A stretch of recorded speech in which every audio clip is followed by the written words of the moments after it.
ఆయన అంటే నాకు అభిమానం ఒక క్రిస్టియన్ లీడర్గా. కానీ పాయింట్కి వచ్చినప్పుడు ఒకవేళ ఆయన మీరు అన్నట్టుగానే అందరు అన్నట్టుగానే ఒకవేళ డ్రామా చేసి ఉంటే ఆయన గుయ్యి ఆయన తవ్వుకున్నట్టు కదా అంటారు. ఆయన రాజకీయ సమాధి ఆయన కట్టుకున్నట్టు కదా. ఆల్రెడీ ఒకసారి ప్రవీణ్ అన్న విషయంలో బయటకు వచ్చింది ఆడియో, ఆ టైంకి ఆయన మీద చాలా నెగిటివిటీ వచ్చింది. ఈసారి కూడా అట్లా చేస్తాడని చెప్పి మాత్రం నేను అనుకోను. రెండో రీజన్, ఆయనకి ఏదో బీర్ సీసతో పొడిచినప్పుడు ఈ సైడ్ లో డాక్టర్స్ 2 కుట్లు వేశారు. అంత డ్రామా చేసేవాడు అయితే ఎక్కడో చిన్నగా చేసుకోవాలి కదా, అంత లోతుగా చేసుకుంటాడో మాత్రం నేను అనుకోను. ఓకే, సో లోతుగా చేసుకుంటాడు. ఇది డ్రామా కాదు, కానీ ఖచ్చితంగా దీని వెనకాల మతోన్మాదులు కానీ రాజకీయ శక్తులు ఉన్నాయని చెప్పి మాత్రం చెప్తాను. పక్క. ఓకే, సో ఇది అంటే ఈయన చంపే ప్రయత్నం చేశారు అనే ఉద్దేశంతోనే మీరు మాట్లాడుతున్నారు. ఏదైనా దాడి జరిగిందంటారు పక్కాగా 100%.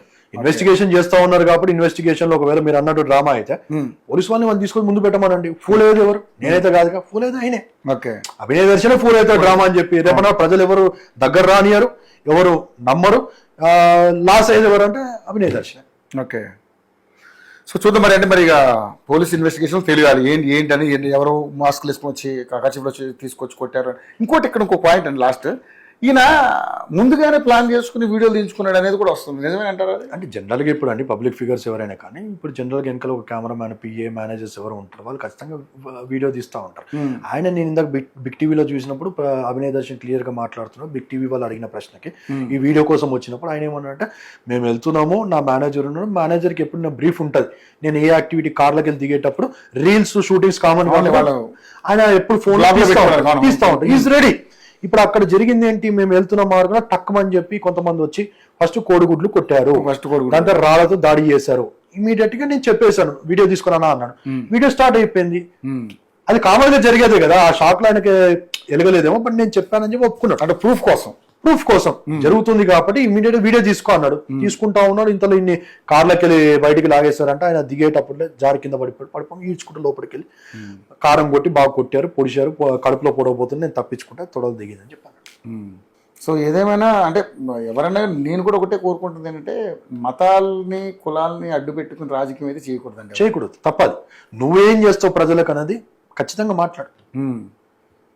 ప్రజలకి నచ్చితే ప్రజలు నీకు గెలిపించుకుంటారు ఓటేసి.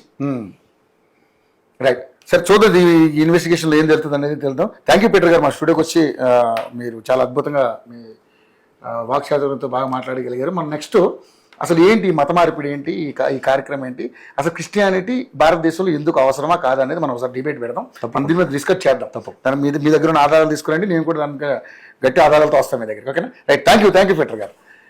చూశారు కదండి, అంటే క్రిస్టియానిటీ మీద జరుగుతున్నటువంటి దాడి కింద దీన్ని అభివర్ణించుకోవాలి అనేది పీటర్ గారి యొక్క అభిమానం. ఎందుకంటే మత మార్పిడి చేస్తే తప్పేముంటే చేసుకుంటాడు. ఆయన మతాన్ని ఆయన డెవలప్ చేసుకోవడం కూడా చేసుకుంటాడు. కానీ దాన్ని రాజకీయ రంగుపూలి ఆయన మీద హత్య చేసే ప్రయత్నం చేశారంటే ఇది ఎంతవరకు కరెక్ట్, ఈ సమాజంలో ఇది కరెక్ట్ కాదు అనేది ఆయన దాని అభిప్రాయం చెప్పడం జరుగుతూ ఉంది. ఒకవేళ నిజంగా ఆయన సొంతగా ఆయనకి ఒక డ్రామా క్రియేట్ చేసుకుని ఆయనకి ప్రయత్నాలు చేసుకుని ఆయనకి దాడి చేసుకునే ప్రయత్నం చేసుకుని ఆయన పోయి ఆయనే తవ్వుకున్నట్టే, జనాలు అంత పిచ్చోళ్ళు కదా అని అంటున్నారు. చూద్దాం ఏం జరగబోతుంది పోలీస్ ఇన్వెస్టిగేషన్లో తెలవబోతుంది. Thank you so much.